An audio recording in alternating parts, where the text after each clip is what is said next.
All right, I think it's time we get started. Once again, good afternoon, good evening to all of you who are joining us. Welcome for those who have not already attended a session to George Mason University's Peace Week, held twice each year by the Carter School at GMU. We're honored to be taking part today in a discussion on Algeria's Hirak in the current geopolitical context, and we're very glad that all of you could join us. I am Andrew Farrand, a senior fellow at the Atlantic Council and author of The Algerian Dream, and a big fan of Algeria, someone who follows the place closely, and so I'm particularly excited to be here with you all today and with our four very distinguished speakers to be discussing this topic. We were supposed to have had another one. Unfortunately, Wisal Hariz had to drop out at the last minute due to a personal issue, so we're sorry she couldn't be here and hope she's well. And we will go forward with our four speakers that we have. I think it's going to be a great discussion.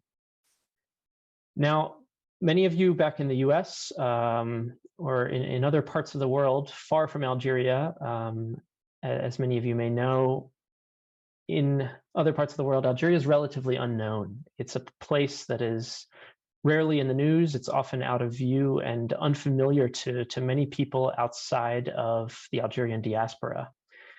In 2019, that situation briefly changed when a peaceful protest movement for political change known as the Hirak erupted in February of 2019 and swept across the entire country, calling for systemic reform through peaceful protest. That movement had many ups and downs. It, of course, after a year of protest, encountered the COVID pandemic, and protesters decided to pause demonstrations as a result of that. And then when they resumed about a year later, in 2021, they were met with a severe crackdown from Algeria's government that led over the course of a couple months in spring 2021 to the movement going dormant or dying out. This is open to interpretation and is something we'll be discussing today. Where is the Hirak and where has it gone? And of course, the question is also, where is it in today's geopolitical context? A lot of things in our world have changed with Russia's invasion of Ukraine earlier this year. So today is a chance for us to ask, what has become of the Hirak, of this particular peaceful protest movement, and what does its experience and the experience of its members, these Algerian citizens calling for change, tell us about the prospects for citizen movements around the world? And to start, we have my friend Hamid Lalou, the CEO of an organization called RISE, which has brought us together here today for this discussion. And I'm very honored to have Hamid begin our discussion by speaking a little bit about his experience as an activist in the Algerian diaspora, somebody very involved in the Hirak from his home in Washington, and somebody who, while he is far away from his homeland of Algeria, stays very connected to the place and to its issues and to many of the key actors in the Hirak. So Hamid, without further ado, I'll turn it over to you. Welcome. Thank you, Andrew. Thank you so much. Thank you for your nice introduction. And as RISE CEO, as you said, reaching independence through social engagement, I would like to thank George Mason University, who is actually hosting this event and giving us this opportunity to expose Hirak or get Hirak known in the area. And in the same token, I would like also to congratulate the university for its 50th birthday. And I think this is what is about this week. It's celebrating conflict analysis, but also it coincides with this 50th anniversary. And also, of course, I don't forget to thank our guest speakers who accepted to be here to honor us with their participation, and moreover, with their insightful remarks. And of course, Andrew, a big thanks to you for being a good friend, a genuine friend of Algeria. I have seen you in actions, and I can witness this. I will let our guest speakers speak in a much more smart way, meaning what I will share with you, it will be something like anecdotal. It's not backed with data. It's my own experience. And you know, in life, faith, passion, and purpose overshadow fear. This is how I explain how we can overcome the fear that we have. Skills, both innate and learned, in addition to wisdom and reason, make you better equipped to face the unexpected and the expected challenges alike. As you said, Andrew, with the euphoria of Iraq in the beginning, particularly during the first months of peaceful marches and demonstrations in large cities in Algeria, only a few activists then thought that this fight will last longer and it will take more energy, more struggle, more commitment, and it will be harder. And here we are, 3 years later, 3 years and a half, the Iraq hasn't succeeded. It hasn't failed either. We're still fighting, we're still continuing, and this is what I will share with you. Those strong believers, I hope I am one of them, remain straight and stand like a tree in the face of strong winds. And I'm poetic a little bit, but we're here to introduce you to Iraq, and Iraq has a lot of poets, and I'm not a poet. This is, however, doesn't mean that others they have given up. It's just, this is how it works. And even in peaceful demonstrations or movements, you have the strong believers, the core of that movement, and you have others who are supporters, to a certain extent, maybe sympathizers. I don't know the details about our speakers' topics, but I will let them delve into the scientific way. I will, as I said, I will limit it to my anecdotal and rather than verified data-based presentation. So I am here to tell you about my own experience. This is the first time. Usually this is not what I do. And I will talk about challenges, opportunities, and proposed solutions, not solutions, because there are many solutions and we have to be very, very careful. Because I remember one of the activists who probably is listening to us when we were talking about the vision of Algeria, he said, no, this is a big mistake. We have to be very, very careful. There is no vision. There are visions. There are visions, and we have to talk about them, work together, and come up with the vision that encapsulates different visions, and we'll take the best from each one. So I will talk about some propositions. And because we have to be careful with truth and certainties. There are truths in plural. There is no one truth. So let me just start. I would go back far before this Iraq. And since I'm talking about my own experience, I will tell you what's the driver. Why am I doing this after 3 years and a half? As Andrew said, I am thousands of miles away, but I'm still connected with Algeria. I was 14 when I first went to France. And I remember I bought a sandwich and a drink, and I went to a park, a public park, and I sat on a public bench. And all of a sudden I started contemplating. I was 14, and I was like, why?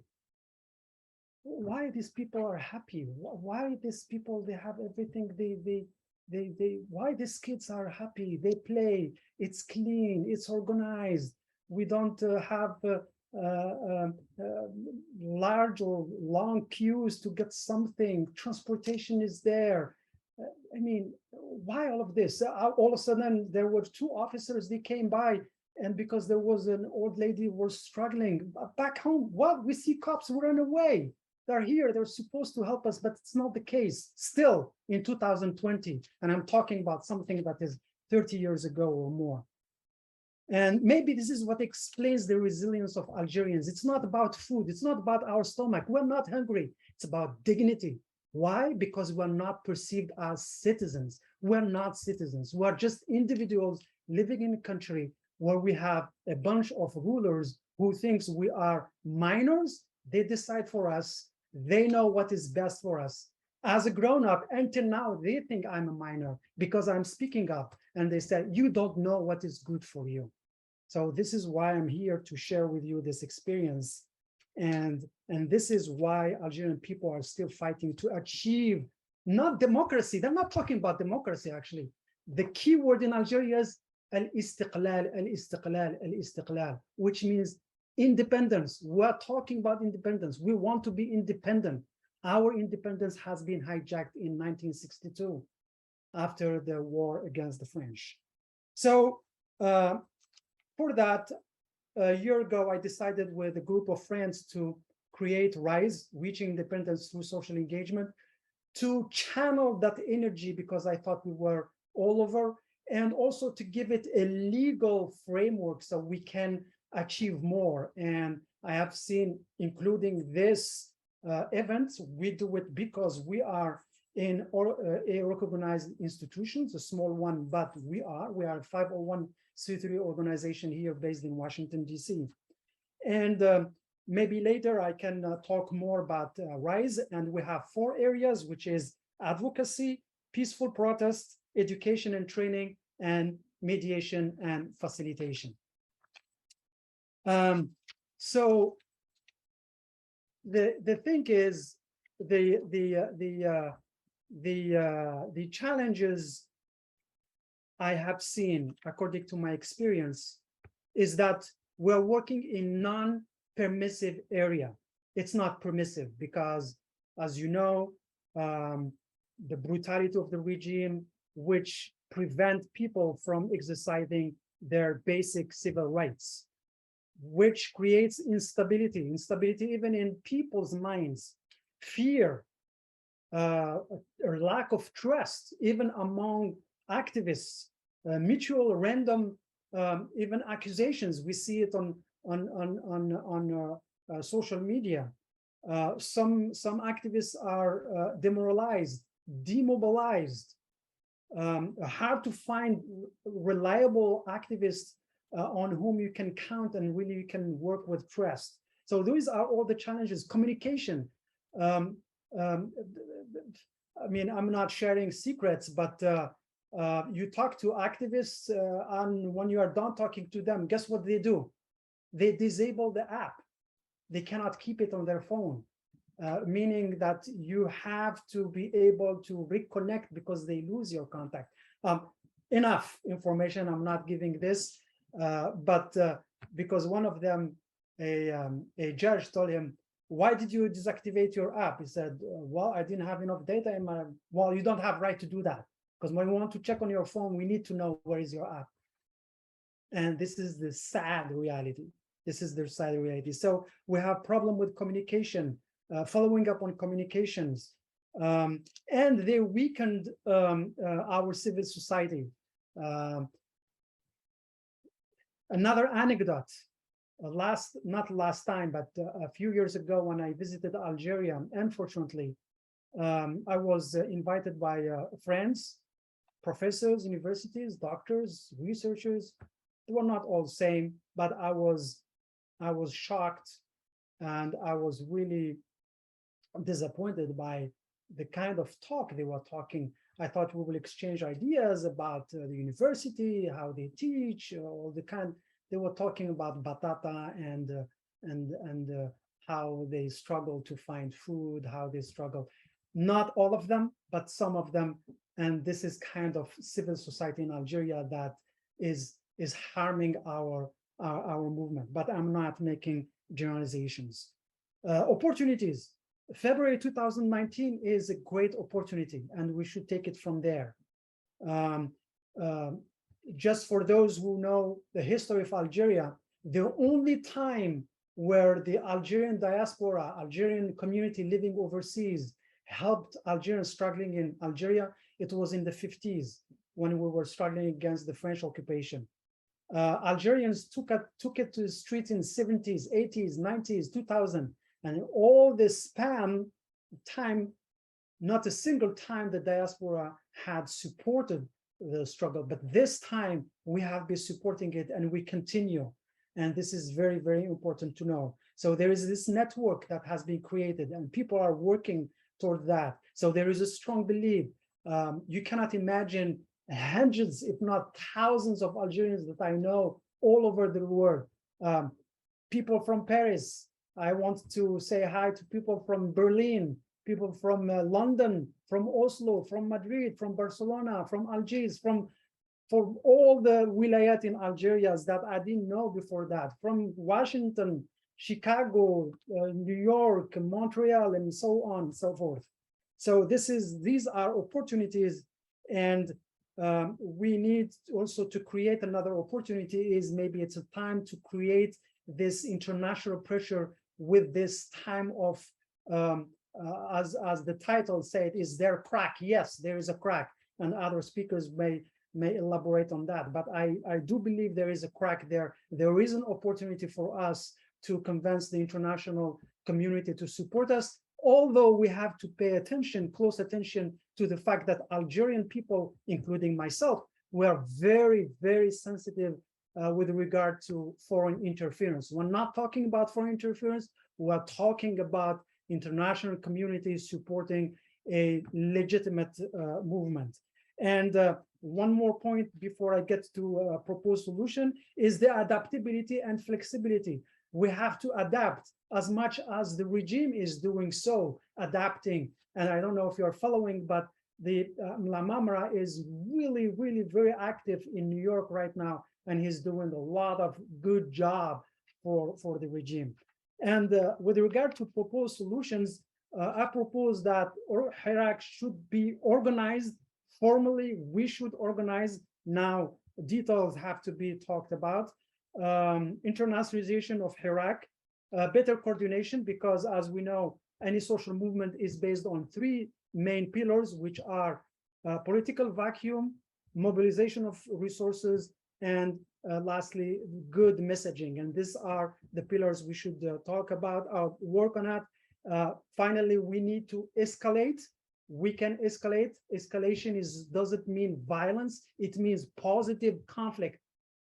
Negative conflict is not good, because if you remain silent, nothing happens. Positive conflict exists, and we need to work on that so we can push this other sides to come for negotiations, to negotiate their departure. So boots on the ground, and we should end this, what I call the couch revolution. That's enough of couch revolution. I want to see more actions, and this is where I conclude. Let's talk the talk and walk the walk as well. Thank you, and I will turn it back to you, and I'm ready for any questions later. Thank you, Andrew. Thank you so much, Hamid, for sharing your experience and your passion, which I think we can all see quite clearly for your country and for your vision of its possible future if things can change there. I will, on that note, just mention quickly that if folks do have questions, if inspiration strikes while someone is speaking and you'd like to put your question in the chat right away, you're welcome to do that. And we'll take a look at those when we reach the Q&A segment of this discussion.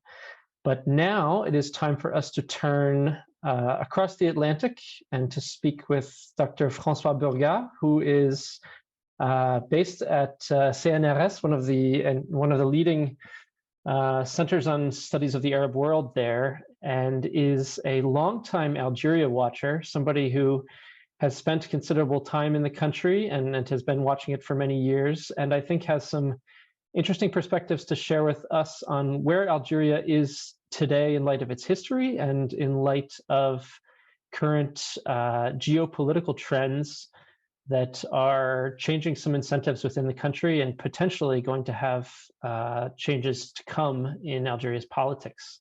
So Dr. Burgat, thank you for being with us. Thank you so much, Andrew. Good night. No, good afternoon, sorry. It's my night, it's your afternoon. Good afternoon to all of you. Happy birthday to George Mason University, whom I thank as well. Thank you to my colleague Hamid Lelou, to whom I owe the pleasure of being here this afternoon and not tonight.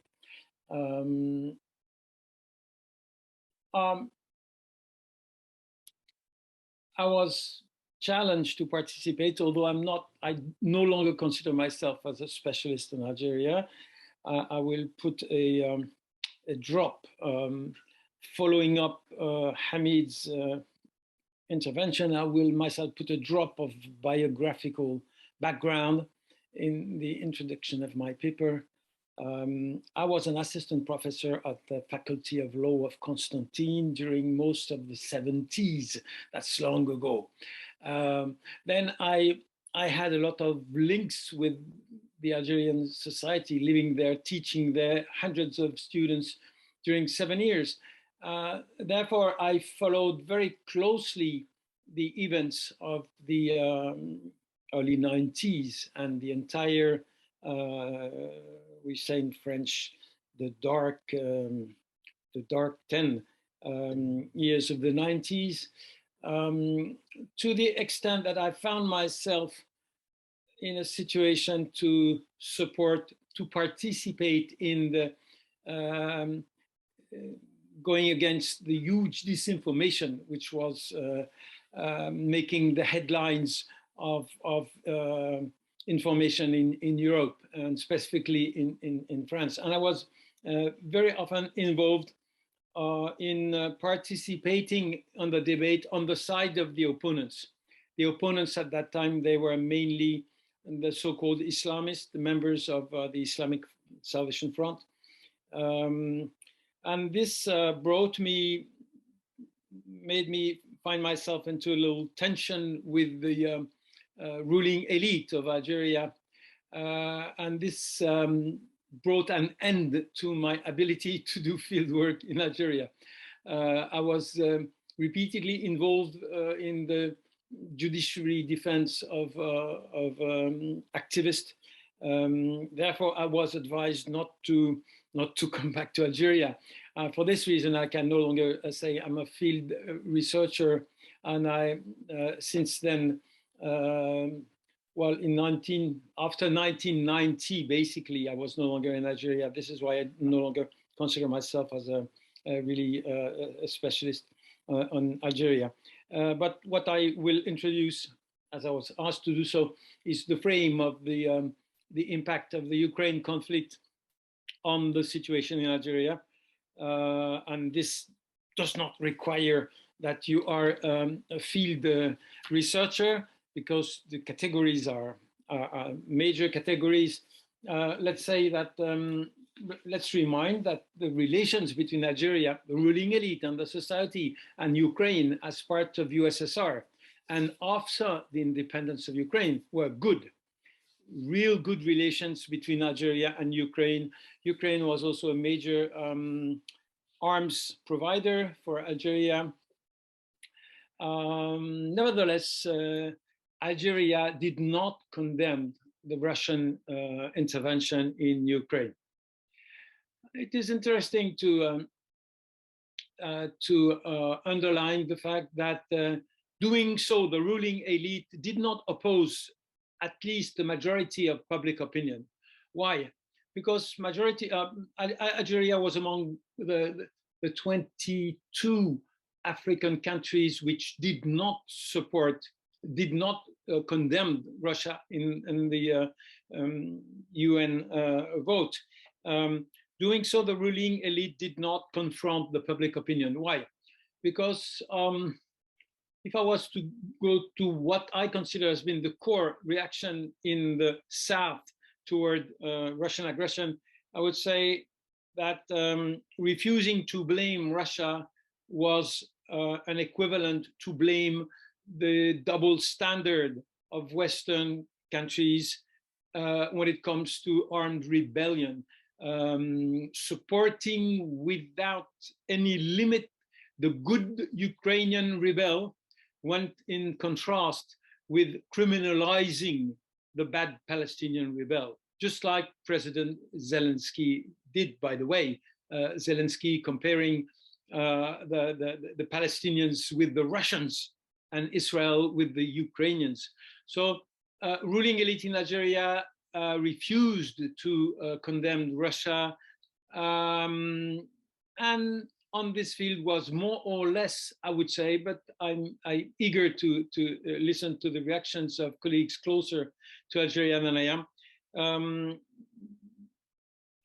supported more or less by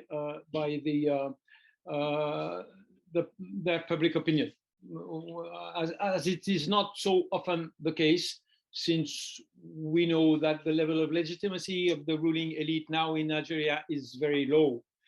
The main consequence of the Ukraine conflict on ruling elite in Algeria is that it has given to the ruling elite more resources, more economic resources, since Algeria is a major oil and gas producer, and therefore political resources, since politicians go by economic resources. So you have seen in Algeria a long flow of major head of states or Secretary of State, in the case of the US, as early as 30th of March, French President Macron very recently. All these people went to Algeria recently, more or less as a direct consequence of the Ukraine conflict. They were asking for more gas, asking for more oil. This, of course, has given to the ruling elite resources at the global as well as the regional level. If I was to take one example, I would say that most probably, you know, that one of the main diplomatic issues for Algeria presently is the issue of Western Sahara, which Algeria considers should be an independent state and which Morocco considers should be Moroccan. In this issue, very hot issue, Tunis, the neighbor of Algeria, had been neutral for years. All of a sudden, Tunis moved in the support of the Algerian option of independent Western Sahara. This can be considered a direct consequence of the Ukrainian conflict. Why? Because more or less, of course, Tunisian diplomacy will not support my phrasing of this issue, but they bought, Algeria bought Tunis and paid with a little oil. There's a lot of shortages in Tunis economy presently, and Tunis President Qais Said, whom you know has a lot of trouble, not only economic, has been more or less convinced to support the Algerian position and receive some oily support. I forgot one maybe introductory remark, an overall remark on the impact of the Ukrainian conflict on the global atmosphere.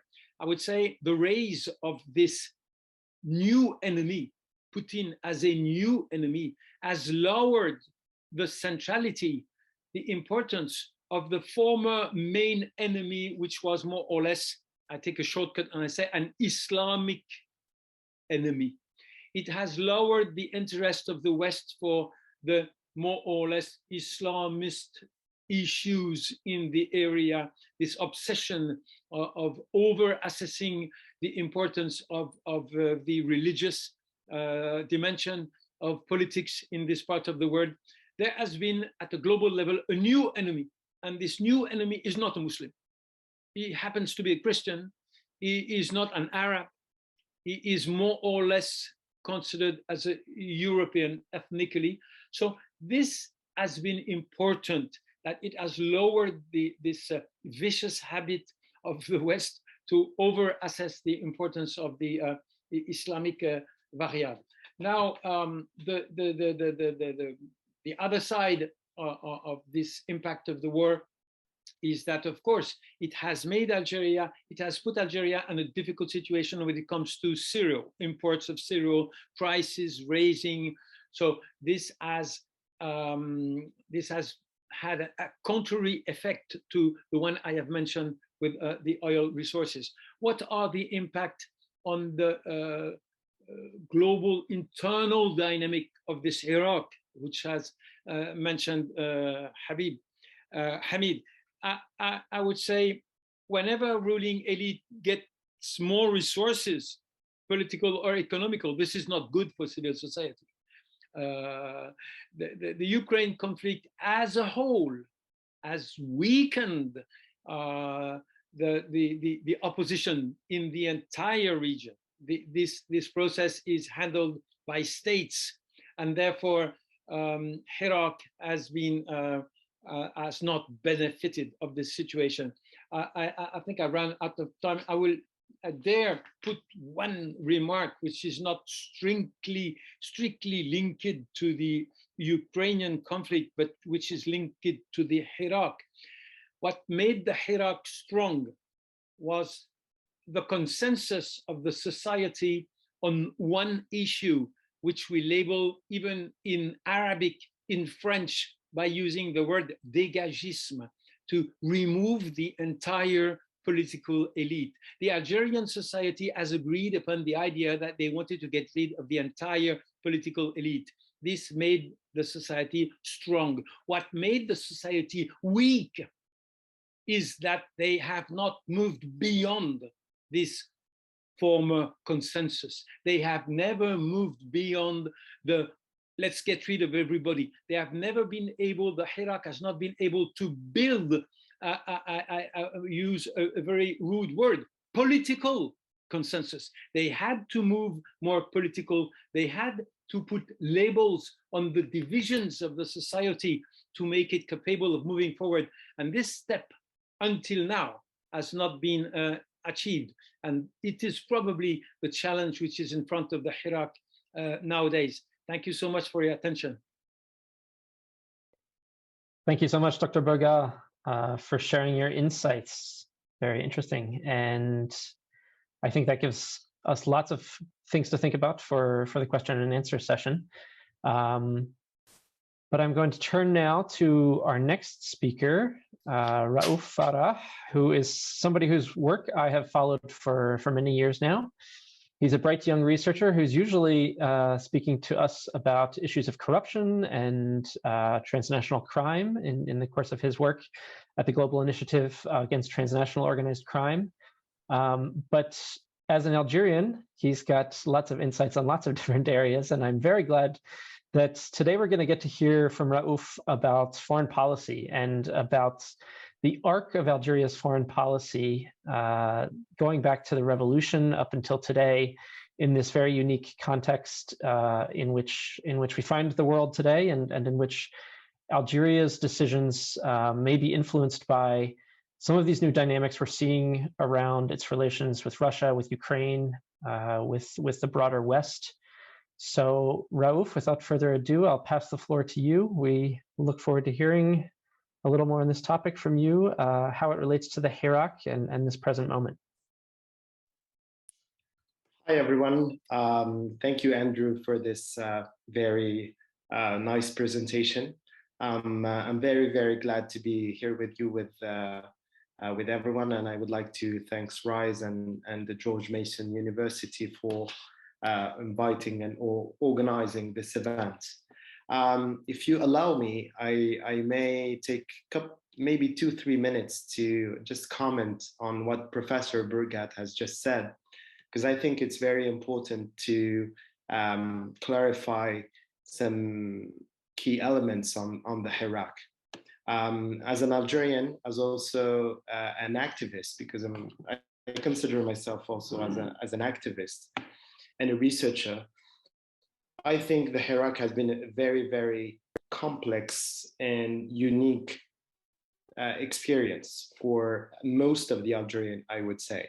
I think Iraq's, it's too early at this stage to determine whether the Iraq has succeeded or failed. And I'm not even sure if it's the right answer, if it's the right question to answer. I think the Iraq has been unique, as Hamid has said, in many ways, because it brought so many fights for democracy and rule of law in Algeria into such one movement that has been massive, peaceful, and national, which is pretty unique. I think the Iraq, it's a bit oversimplified to my view, again, to consider the Iraq, that the Iraq has not been able to translate its goals or its objectives into a concrete political offer. There has been so many initiatives from the 22nd of February until now that it's very hard to explain how these initiatives have not been able to coalesce and to get together and to converge. I have there are obviously some clear factors explaining that. The first one is the ability of the regime to counter basically most of these initiatives and to introduce new dynamics within the civil society. The other one is repression, simply as that. The third one is definitely the pandemic, but there are also other more structural issues, such as the disorganization of the civil society, the poor implication of the political parties, and the very, very poor scope and action of unions, for instance, or student associations. So I think Algeria's, the Iraq has been a unique experience in many ways. I think now 3 years later, we have, I would say, the distance to consider it as a movement that brought so many political and cultural capitals together. It will definitely bring up a new generation of activists and political leaders. And I think it's that generation that will lead the Iraq into the next stage. The Iraq has not been, out of ideas about how to get out of, the regime, but also to introduce a new political system. But there was no signs of any willingness or any openness when it comes to at least negotiating some basic elements. Anyways, maybe we can discuss most of these points at a later stage, but this is just a clarification I wanted to mention. To go back to our main topic, I think the one of probably the most illustrative reorientation, or at least willingness to render Algeria's foreign policy more dynamic, is the first declaration of President or the head of state Tebboune. When Tebboune arrived when he took office after the 12 December contested elections, he declared, and I'm citing here, on the 5th January, I can say it in English, it's in French here. He said, our diplomacy should show to the world the new Algeria being the leitmotif used by the regime in order to justify, or at least to argue that there is a change, a political change. So our diplomacy should show to the world the new Algeria, an Algeria that is confident in itself, confident in its capacities and its future, an Algeria that is proud about its past and its achievements, an Algeria that is also conscious about its issues and difficulties, an Algeria that is that can be able to confront and to overcome all the obstacles. So I think this declaration really shows how the regime post-Bouteflika, because as an analyst, I consider it as the continuation of the Bouteflika era, with you know very well how the Algerian regime functions. Some people get out of the circles, others come in, but the circles and the system, what we call in Algeria the pouvoir, remains pretty much the same, or it's at least the matrix itself remains the same. So the idea of a new Algeria from a diplomatic point of view comes from what the regime considers as the non-existence of the diplomacy since Bouteflika has become very weak or very ill. So about from the 2013-2012 period. In that time, it's clear that Bouteflika's mandate has been, from a diplomatic point of view, has been divided into two periods.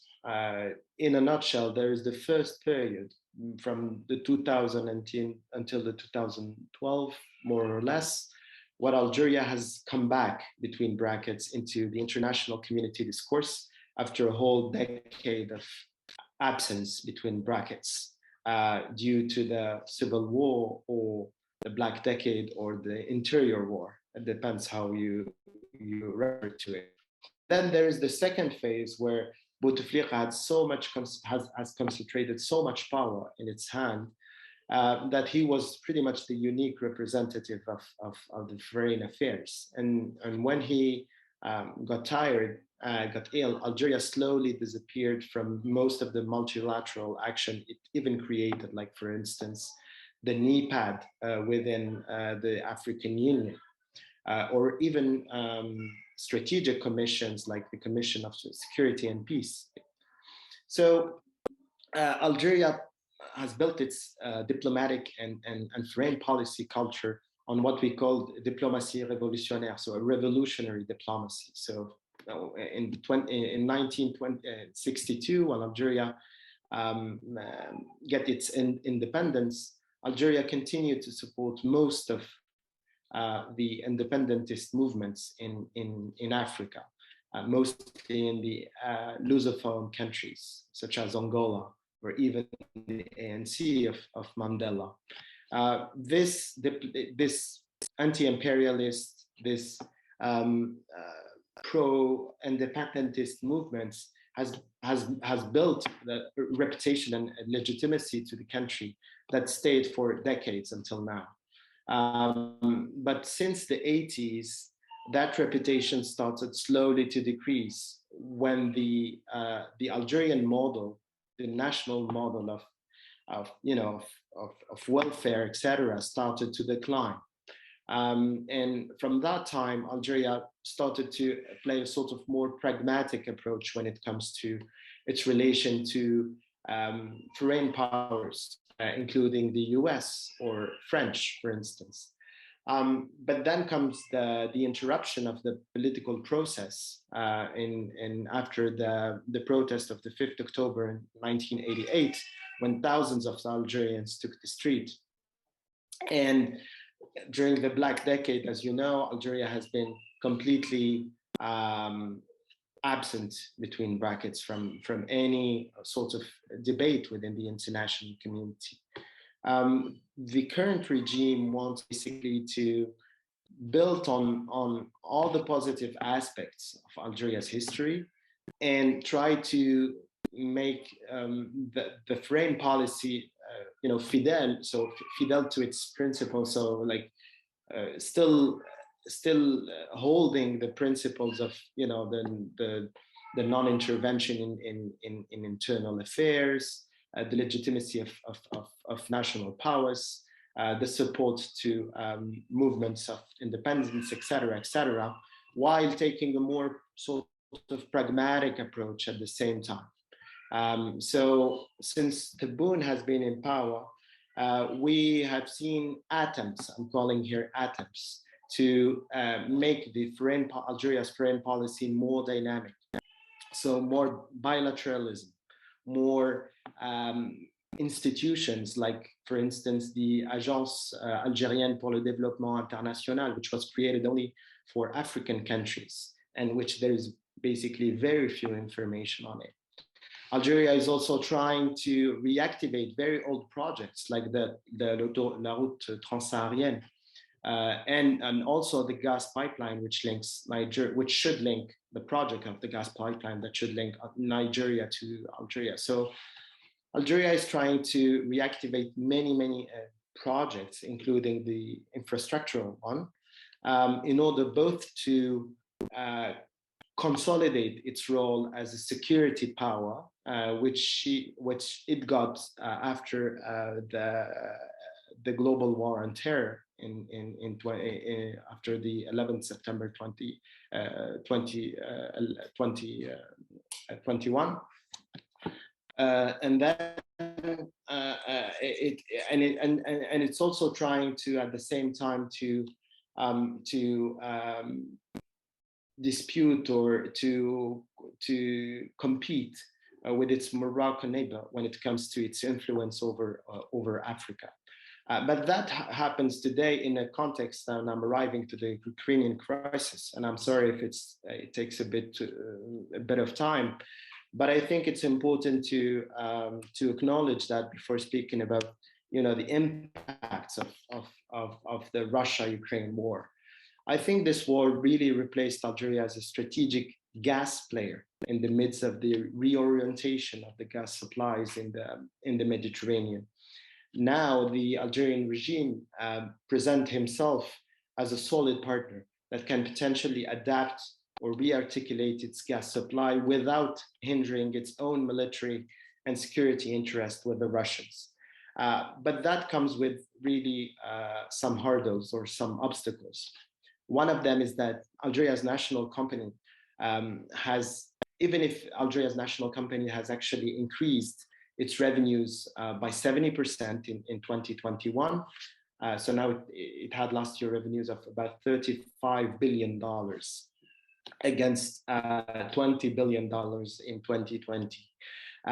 But most of that increase comes from the adjustment of the price. So it's an exogenous variable that changed completely the funding or the finance of the organization. Another factor that is important is that the national production is not growing at all. And most of Algeria's gas fields, including Hasirmal, Hassim Saoud, and others, are getting now old. This happens in a context where the national consumption is increasing at a very high pace. So Algeria needs to refresh its gas policy in order to maintain its role as the solid partner of the EU and Italy more particularly. This Ukrainian crisis happened in a context where Algeria closed one of its pipeline linking Algeria to Spain via Morocco, the Gazoduc Maghreb Europe, GME. So in the midst of the diplomatic crisis with Morocco, Algeria completely shut down that pipeline after putting an end to the contracts it had with the Moroccan counterpart on 31st of October last year. So most of the exports now to Spain go via the other pipeline that Algeria has with Spain, but it's still limited in terms of volume. It's about 10 billion volumes. I have focused on that because I think it's very important to understand that even if Algeria, may look as a very solid partner of the EU and takes advantage of the current Russia-Ukraine war to position itself as a solid actor, there is really some structural obstacles on the long term. And I have just cited a couple of ones that might make this plan a bit complicated.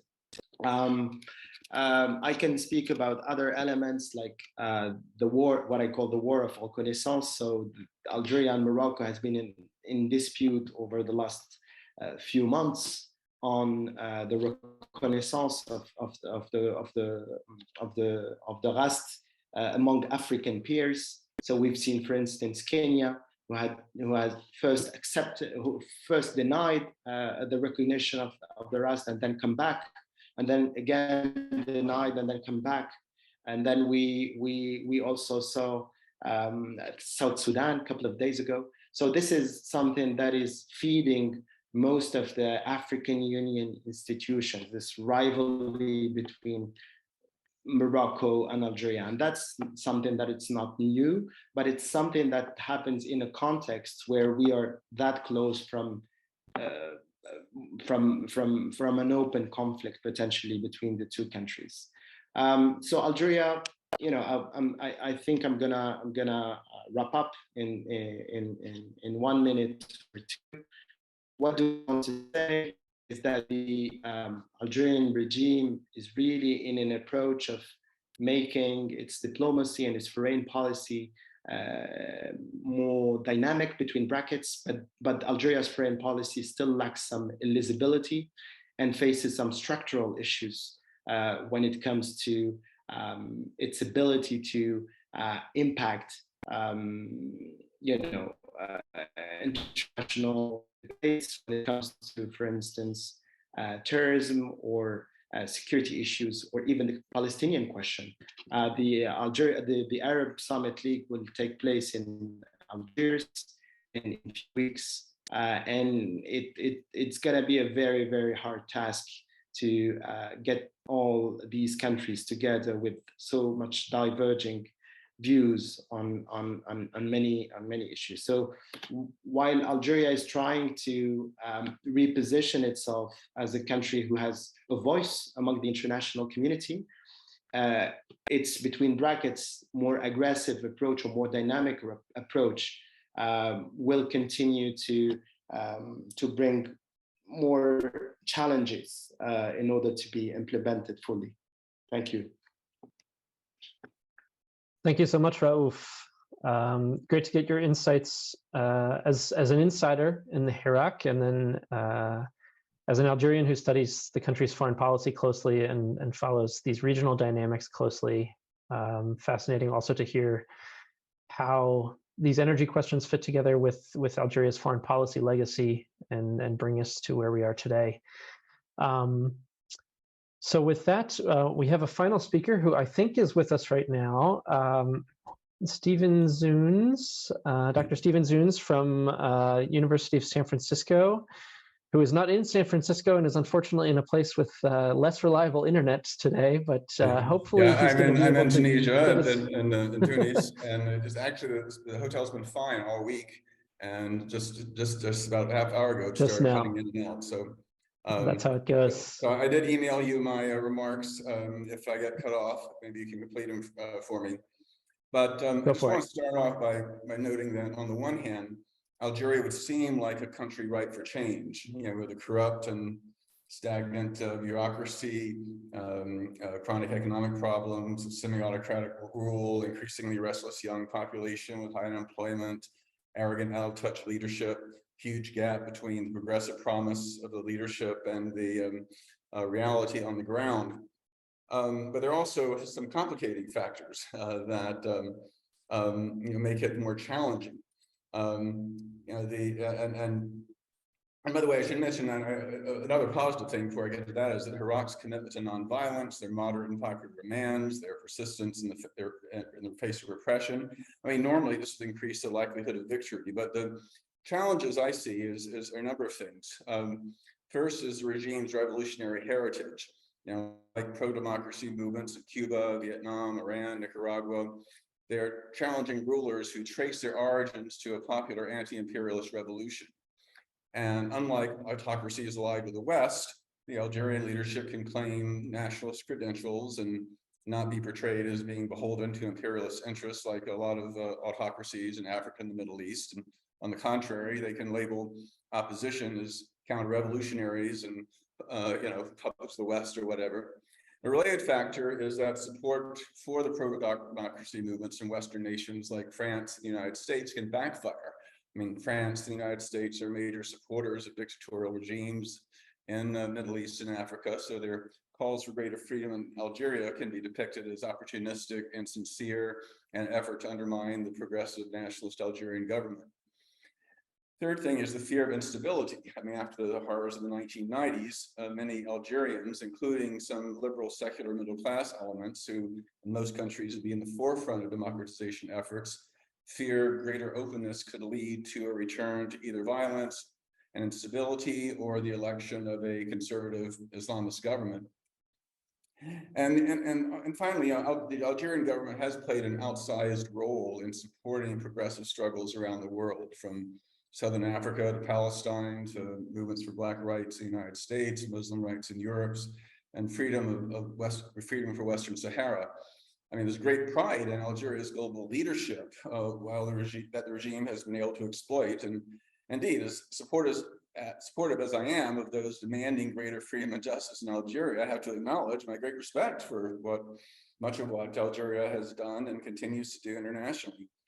I want to mention Western Sahara briefly. I mean, obviously, Algeria has taken the lead in supporting their freedom struggle, and they got a strong cause. I mean, Western Sahara is ethnically distinct from Morocco. It's recognized as a non-self-governing territory by the UN. The UN and the World Court have called for an act of self-determination and rejected Morocco's takeover. Freedom House ranks Western Sahara as the worst country in the world, save for Syria, in terms of political rights. And yet France and the United States support Morocco. And the United States is the only country in the world to formally recognize Morocco's illegal annexation of the territory. So when the US says in regard to Russia and Ukraine that no country can unilaterally change international boundaries, no country can expand its border by force, but then say it's okay if it's done by an ally like Morocco or Israel, Algerians are understandably skeptical of US motivations in opposing Russian aggression in Ukraine. Indeed, they argue that because Biden supported the invasion of Iraq and supports the Israeli and Moroccan expansionism, that they claim he doesn't really oppose Russia on principle, but simply out of a geopolitical desire to weaken Russia, a major opponent of US hegemony. So in their view, Putin, as reactionary and oppressive and aggressive and Islamophobic as he may be, is seen by some in the government as being engaged in the world's most direct resistance to Western imperialism. I mean, I was on Radio Algeria back in early June, and I was talking about Western Sahara, and I compared the double standards of the United States, and in the process, I criticized Russia's aggression, and they ended up editing out the line about opposing the Russian invasion. As a result, Russian and the strong Western defense of Ukraine has created a more polarized world between Western nations led by the United States and the anti-Western forces led by Russia. And the hypocrisy and double standards by Western nations, which even many opponents of Russia acknowledge, has provoked countries like Algeria to assert itself as a leader in opposition to what is perceived as Western imperialism, and to reject a liberal democratic order, which Western nations that, despite their support from Morocco and other Arab dictatorships, claim to promote. And so Western efforts to put in billions of dollars of arms to Ukraine, impose heavy sanctions on Russia, engage in frantic diplomatic efforts to isolate Morocco after blocking the United Nations from taking action against Israeli and Moroccan aggressions, and continue to arm and support the occupiers, basically provides an opening for anti-Western regimes like Algeria to take advantage of this crisis to further assert their leadership and consolidate power. And as much as many Algerians oppose the regime, the vast majority support the Sahrawi struggle against Morocco and many of the other foreign policy goals of their government. I mean, there are limits to what those of us in the United States can do to support Iraq and the freedom struggle in Algeria, but perhaps we can help work to push the Biden administration to help create conditions which can weaken excuses the Algerian uses to hold on to power, starting with rescinding Trump's recognition of Morocco's illegal and repressive occupation of Western Sahara, its support for the Israeli occupation, and its backing of Arab dictatorships. So it looks like I actually made it through without being cut off. Sorry it was rushed, and sorry for the weird background. I had a nice little thing set up in my room, but the internet was worse there. So I'll just stop here. Thank you very much, Stephen, for making an extra effort to share your thoughts with us. So that concludes our initial remarks and presentations. It's time for question and answers. We have about 20 minutes left, and I do want to make sure that we get a chance to hear from some of you about what interests you, so that we can hear from our panelists on those issues. And I'll just get us started while I invite our audience to put questions into the chat or to use the hand raise function if they'd like to ask directly. And while we do that, I'll just get started with one question. If we look back on the Hirak, what have we learned? And what lessons does the Hirak offer other peaceful protest movements that are active today in this global context?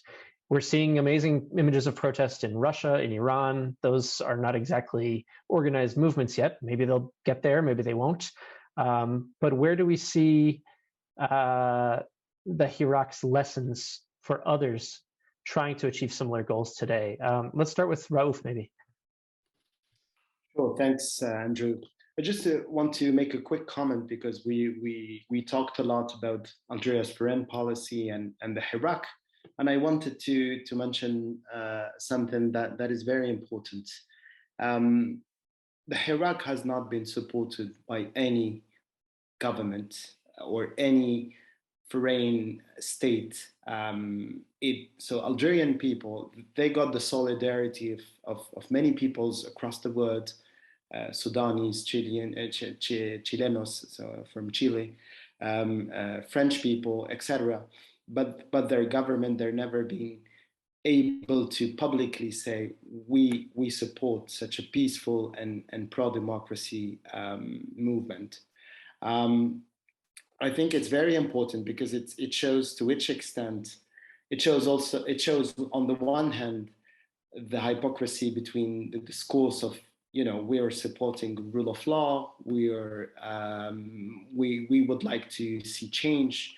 But at the same time, on the other hand, it shows to which extent some of these countries fear change and instability.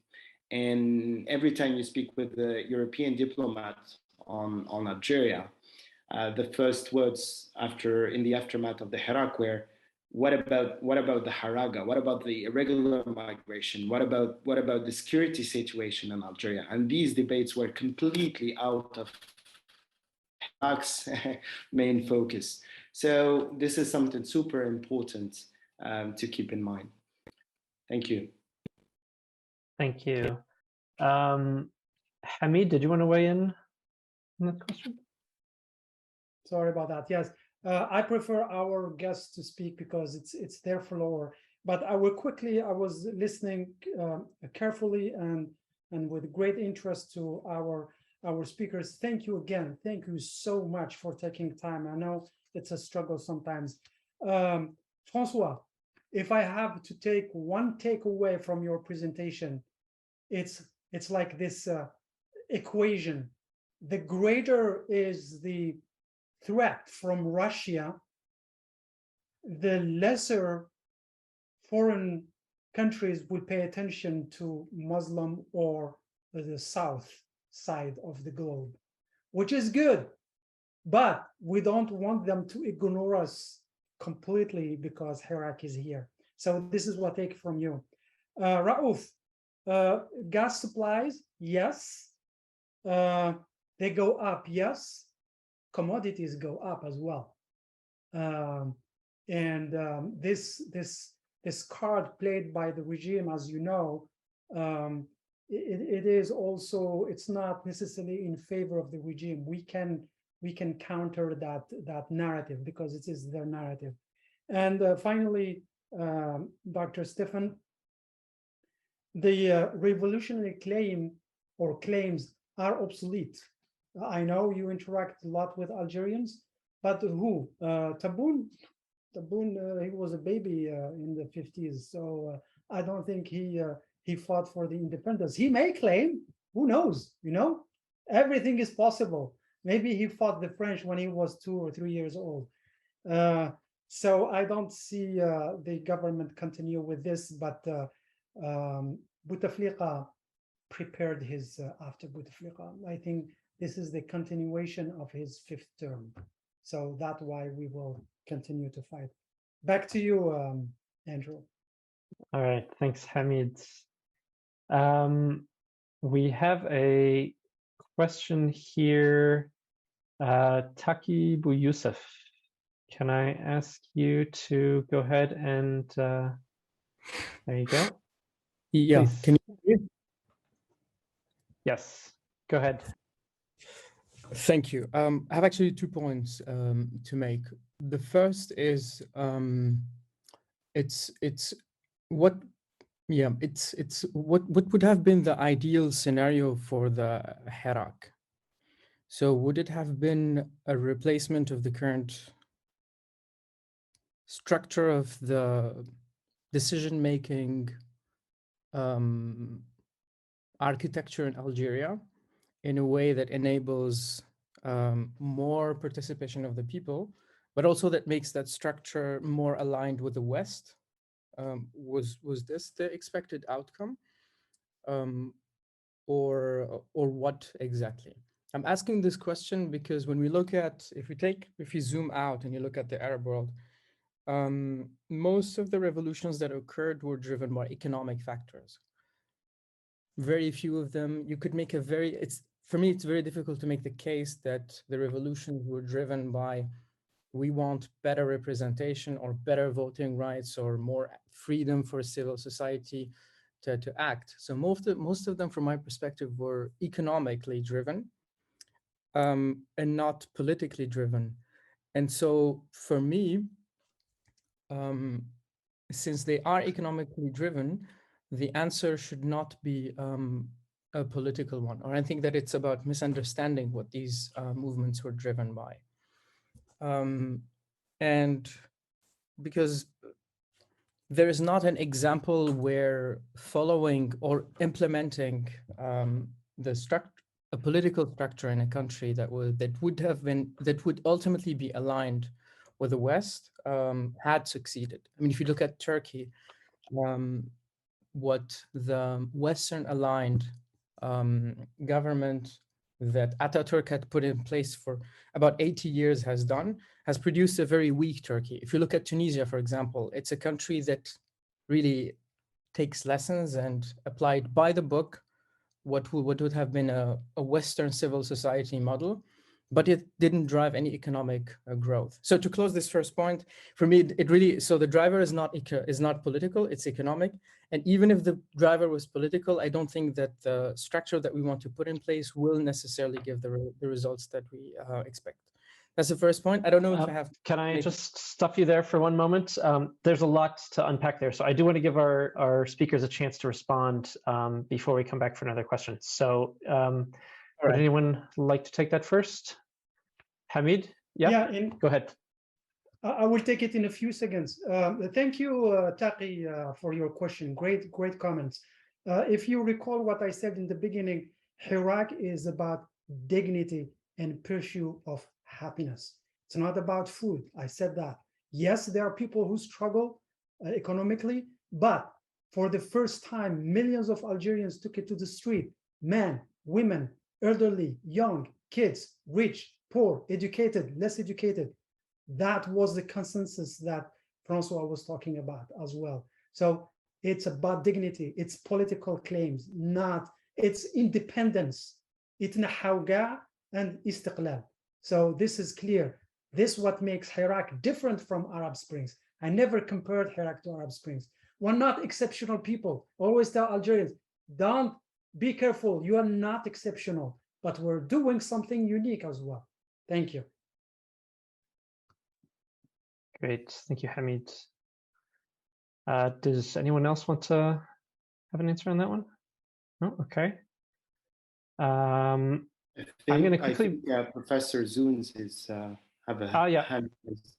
There, sorry, on the wrong screen. Yeah, Professor Zunes, please go ahead. Thank you. You're muted. Yes, obviously, I just want to mention Hamid. I do know that the current leadership was not around for the revolution, but my point was, like the Cubans, they play on that heritage, and that's part of what part of the their legitimacy, though obviously it's declining as there are fewer and fewer Algerians who actually remember that period. I just want to address one small point in the in what you mentioned about what other movements could learn from Hirak, and just one element I just was really impressed by them was their commitment to nonviolence. And I'm not talking about this not in a Gandhian sense, not in a pacifist sense or anything like that, but in a strategic sense, that nonviolent action, civil resistance is like the ultimate form of asymmetrical warfare. And and given the horrific violence that Algeria suffered in the 90s, it's particularly important that they maintain that nonviolence, which they have. I mean, I think of all of them. I've studied actually scores of these unarmed insurrections, pro-democracy struggles around the world, and Algeria and Sudan, interestingly enough, were of all the movements, the ones that just had the strictest discipline in this regard. And that was one of their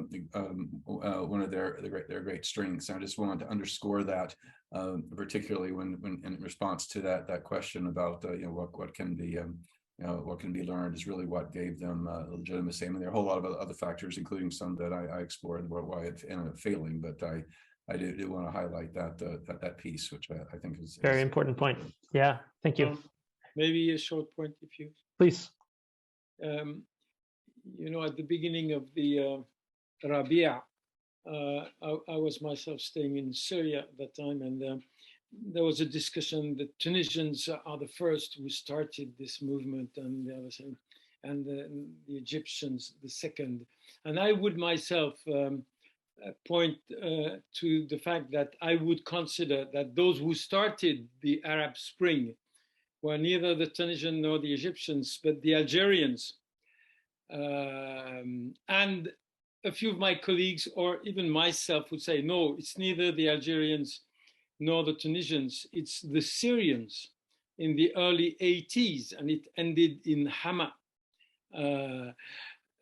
The point I want to make is that the specificity of the Algerian situation is, of course, that it has experienced the 1990 experience. It has gone through. It has been the first on the front row of this movement in the early 90s. And although the nice comments who came after my talk that it is not a point to say that the Hirak has been unable to. I stick to the idea that the translation into political tools to go beyond this phase of full consensus has been lacking. I mean, we have been expecting a move forward, and I think this we should concentrate upon this idea that what has more or less paralyzed the Hirak was the idea that there should not be the same traps, the same end, the same bloody reaction than it had experienced in the early 90s. That's my short point. Thank you very much. Raouf, you had a comment? Yep, very briefly. So in terms of what are the lessons learned from the Hirak, I think the first lesson is the Silmiya, as Professor Zunes put it. The Silmiya, which means peaceful, is something extremely valuable because of the Silmiya of the Hirak, the regime was not able to react in such a violent way like they did in many protests before. So I think the capital of the Silmiya goes beyond the pacifism of the movement itself. It became almost like a sort of a state of mind in the Algerian Hiraki way of thinking. But at the same time, I believe that Silmiya will be more and more difficult to maintain if massive protests erupt again in the upcoming months or years. So that's number one. The number two is I think I understand better what Professor Burgat claimed in his intervention. I think he's speaking about the political maturation of the Hirak. And that I agree with. I think there is a sort of maturation within the Hirak that had to grow. But at the same time, the Hirak surprised everyone. Like no one expected such a massive uprise in 2019. So I think the political maturation is something to work on, but it's definitely something very, very difficult to do because of the repression, because of the fatigue. We haven't spoken about the fatigue of Algerians, but most of Algerians are tired about that. Hirak has taken so much energy. It has put so much faith into the potential of change, and now the Hirak is dormant or ended. If mostly because Algerians are tired about that situation.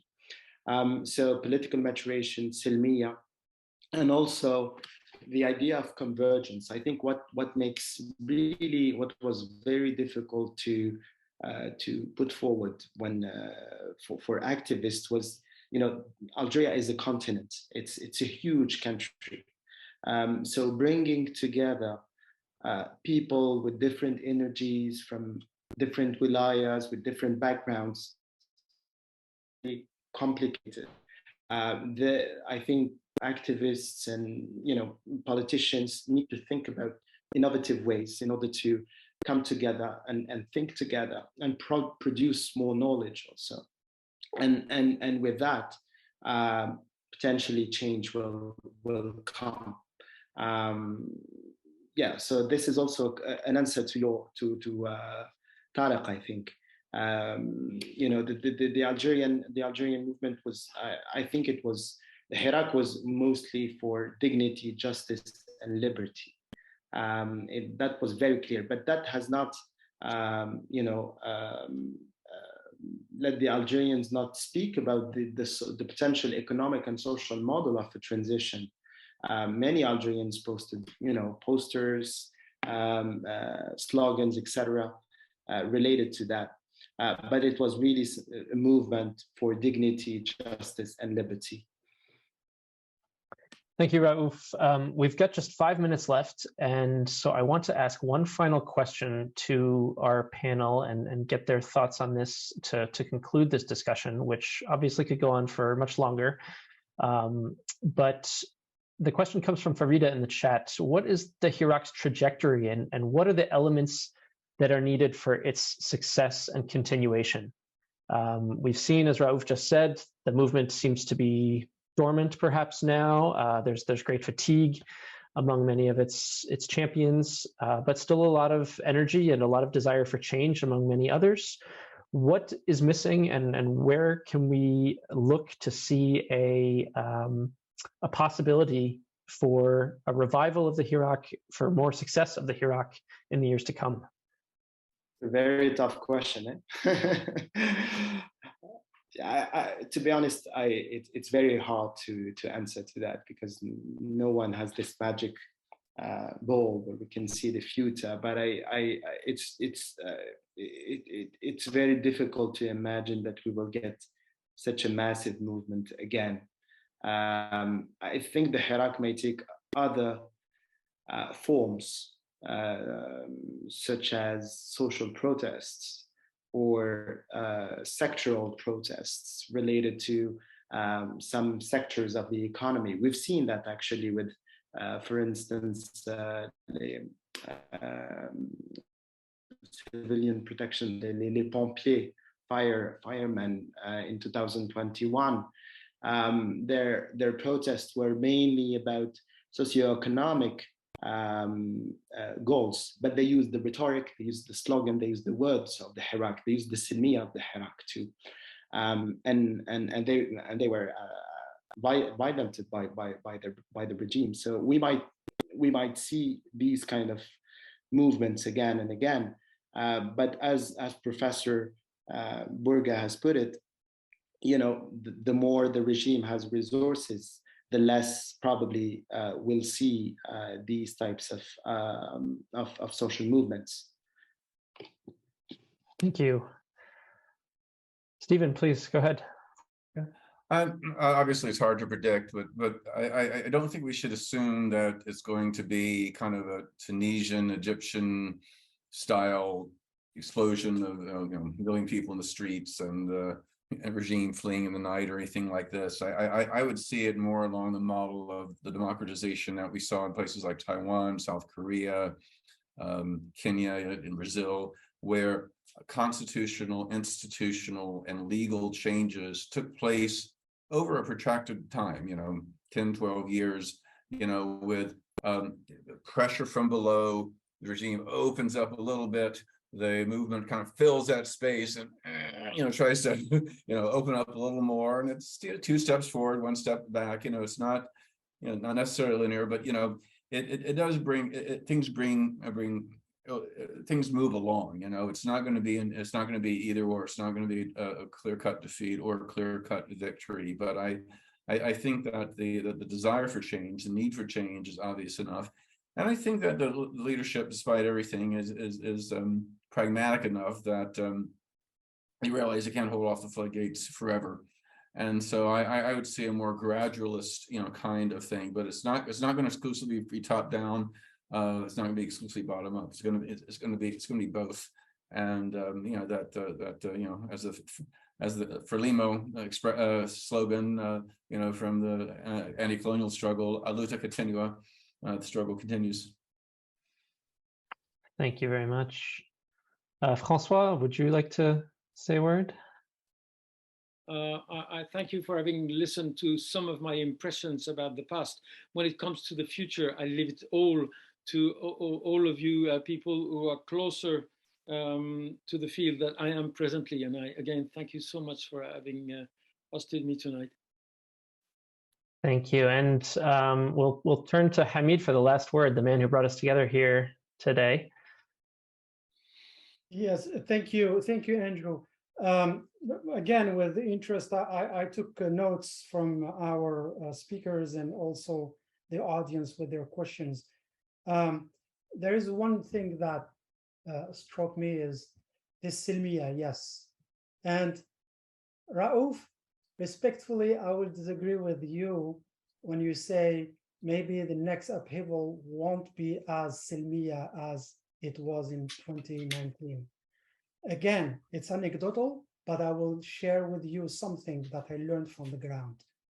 One of the activists, again, not saying names, I told him, wow, I'm amazed by your bravery. I said, I don't know. I am here in the United States. I'm comfortable. I do everything I do. No risks for me, almost. He said, Hamid, it's not about bravery, maybe about courage. And courage in French, it comes from cœur, heart, is having heart.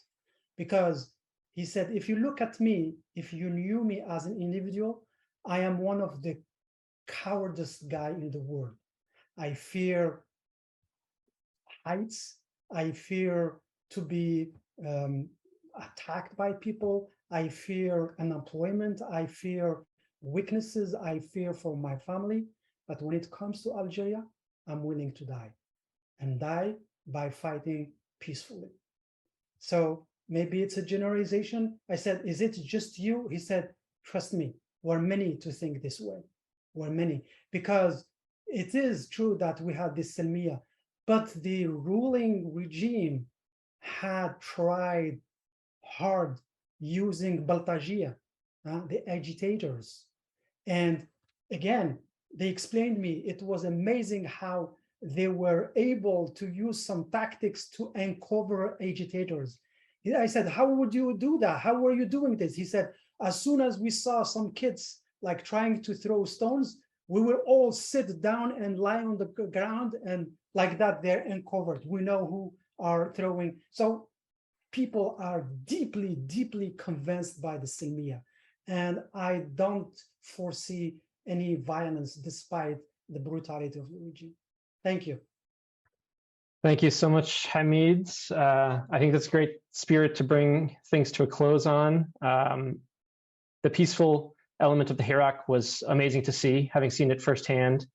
I think it's a testament to the strength and the desire of the Algerian people for a better future. And it's something that all of Algeria's friends outside the country are going to continue watching in the future, and hoping for the best, and supporting and expressing our solidarity whenever we can. This movement and the spirit that motivated this movement to continue, and we'll continue to watch it from afar.